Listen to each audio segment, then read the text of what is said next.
Hello children, welcome to असा education. आज हम कर रहे हैं number 3, the story of Indian democracy. ये आपका सोशियोलॉजी बुक 2 ग्रेड 12 की। यहाँ पर बताया गया कि हम सब जानते हैं कि जो एक विचार है डेमोक्रेसी का, वो क्या है कि ये गवर्नमेंट लोगों की है, लोगों के द्वारा है और लोगों के लिए। डेमोक्रेसी यानी जो लोकतंत्र है, ये बेसिकली दो कैटेगरी में आता है। एक होता है डायरेक्ट, एक होता है रिप्रेजेंटेटिव।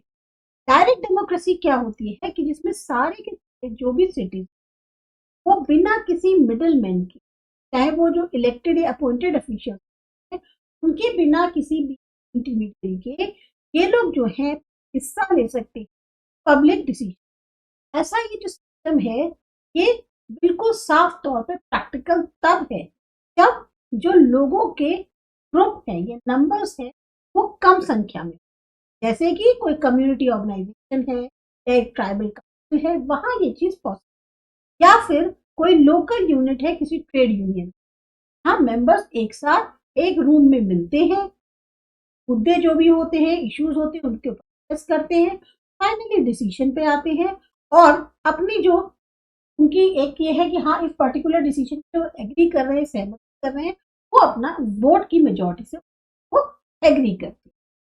ये जो चीज होती है ये डायरेक्ट डेमोक्रेसी के।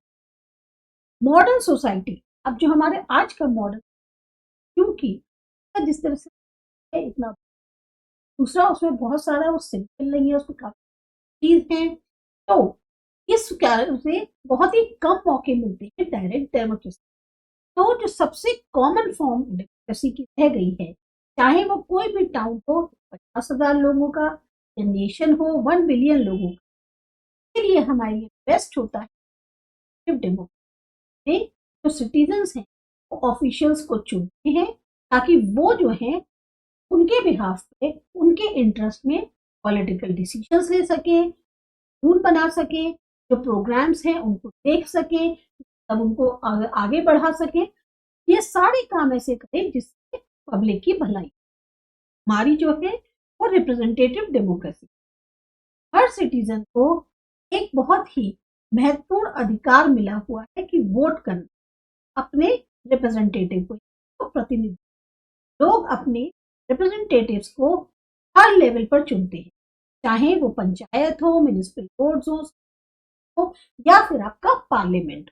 एक फीलिंग आती है कि डेमोक्रेसी जो है लोगों को इन्वॉल्व करती है ज्यादा रेगुलर तरीके से, और साथ ही साथ ये खाली एक जरिया नहीं है, आप जो है सिर्फ वोट डाल रहे हैं ताकि एक 5 साल के लिए गवर्नमेंट आ जाए।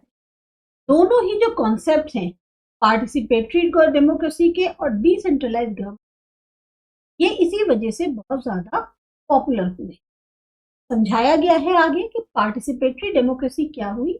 पार्टिसिपेटरी डेमोक्रेसी का एक ऐसा सिस्टम डेमोक्रेसी का जिसमें जो मेंबर्स हैं ग्रुप के या किसी भी कम्युनिटी के, वो कलेक्टिव तौर पर हिस्सा लेते हैं बड़े बड़े डिसीजन को लेने के लिए।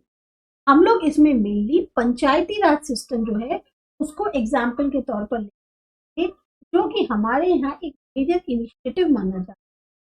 जो भी हमारी डेमोक्रेसी है, यानी कि उसको डिसेंट्रल, जैसे कहते हैं ना सत्ता सिर्फ एक ही के हाथ में, उसको डिसेंट्रलाइज किया गया है, हर जगह उसकी पावर को बांटा गया है ताकि लोगों को उस जगह से ज्यादा हेल्प या उनकी भलाई किया जा सके।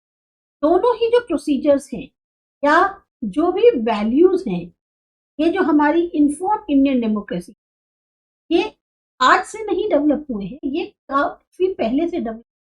जब हमारी इंडिया जो है वो एंटी कॉलोनियल स्ट्रगल के लिए लड़ रही थी, ब्रिटिश उसके जब स्ट्रगल चल रहा था, तब से ये जो है डेवलप हुई है।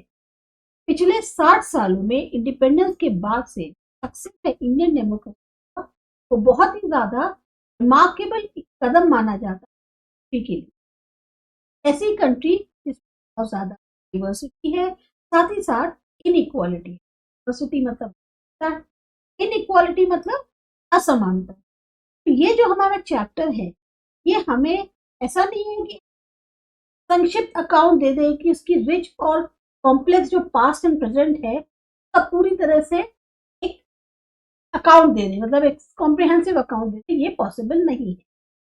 इसीलिए इस चैप्टर में हम लोग कोशिश करेंगे कि आपको एक सिनॉप्टिक व्यू जो है वो डेमोक्रेसी का बता सके। सिनॉप्टिक का मतलब होता है एक जस्ट आउटलाइन, आपको बहुत डिटेल में ना दे के छोटा सा अकाउंट आपको दे, ताकि आप ज्यादा से बेहतर को समझ पाए।